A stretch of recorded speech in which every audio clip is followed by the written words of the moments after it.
അള്ളാഹുവെ ദിക്റെടുക്കുന്ന മജ്ലിസുകളെ കുറിച്ച് അദ്ദേഹം പറയാണ്. അള്ളാഹുവെ കുറിച്ച് സ്മരിക്കുന്ന അത്തരം സദസ്സുകൾ ഏറ്റവും സുന്ദരമാണ്. മലായിക്കത്തുകളുടെ സാന്നിധ്യത്താൽ അവരുടെ പ്രാർത്ഥനകളാൽ അത് അനുഗ്രഹീതമായിരിക്കുമെന്നാണ്. സ്വഹീഹ് മുസ്ലിമിൽ വന്ന ഒരു ഹദീസിൽ പറയുന്നുണ്ട്, അള്ളാഹുവിന് സവിശേഷമായ ചില മലായിക്കത്തുകളുണ്ട്. ആ മലായിക്കത്തുകളുടെ പണി അവരിങ്ങനെ ഭൂമിയിലൂടെ തെരഞ്ഞു നടക്കുകയാണ്.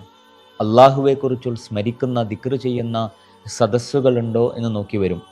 അങ്ങനെ അവർ ആ സദസ്സിൽ വന്നിരിക്കും. എന്നിട്ട് അവർ അള്ളാഹുവിലേക്ക് മടങ്ങിപ്പോകും. അപ്പോൾ അള്ളാഹു അവരോട് ചോദിക്കും, നിങ്ങൾ എന്തുകൊണ്ടാണ് വന്നത്? അപ്പോൾ അവർ പറയും, ഞങ്ങളൊരു സദസ്സിൽ പോയിരുന്നു എന്ന്.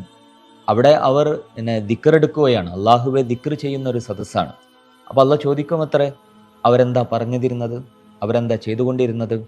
അവർ യുസബ്ബിഹൂനക വ യഹ്മുദൂനക എന്ന് പറഞ്ഞിട്ട് അവർ തസ്ബീഹുകൾ ചൊല്ലുന്നു, അവർ തഹ്മീദുകൾ ചൊല്ലുന്നു, അവർ തക്ബീറുകൾ ചൊല്ലുന്നു എന്ന് പറയുന്നുണ്ട്. അപ്പോൾ അള്ളാഹ് ചോദിക്കുന്നുണ്ട്, അവരെന്നെ കാണുന്നുണ്ടായിരുന്നു? അപ്പോൾ മലക്കുകൾ പറയും, ഇല്ല, അവരെ അള്ളാഹുവെ കാണാതെ തന്നെയാണ് ദിക്ർ ചൊല്ലിയിരുന്നത്. അപ്പോൾ അള്ളാഹ് ചോദിക്കുന്നുണ്ട്, അവർ എന്നെ കണ്ടിരുന്നെങ്കിലോ? അവർ അതിലേറെ മനോഹരമായി അത് ചെയ്തിരുന്നു. അതുപോലെ പിന്നെന്താ അവർ ചെയ്യുന്നത്? അവർ പ്രാർത്ഥിക്കുകയായിരുന്നു.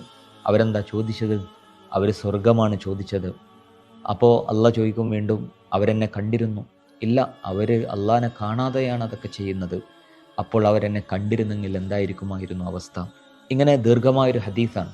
അപ്പോൾ അതിലിങ്ങനെ അള്ളാഹിനെക്കുറിച്ച് തസ്ബീഹുകളും തഹ്മീദുകളും ഒക്കെയായി ഒരുമിച്ചിരിക്കുന്ന സദസ്സുകളെ കുറിച്ചാണ് പറയുന്നത്.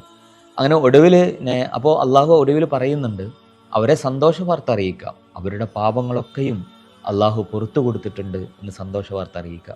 അപ്പോൾ അതിലൊരു മലക്ക് പറയുന്നുണ്ട്, ഒരു സദസ്സിൽ പോയിരുന്ന സമയത്ത് ഒരാൾ അതിലെ കടന്നു വരികയും അയാൾ ആ സദസ്സിൽ ഇരിക്കുകയും ചെയ്തു.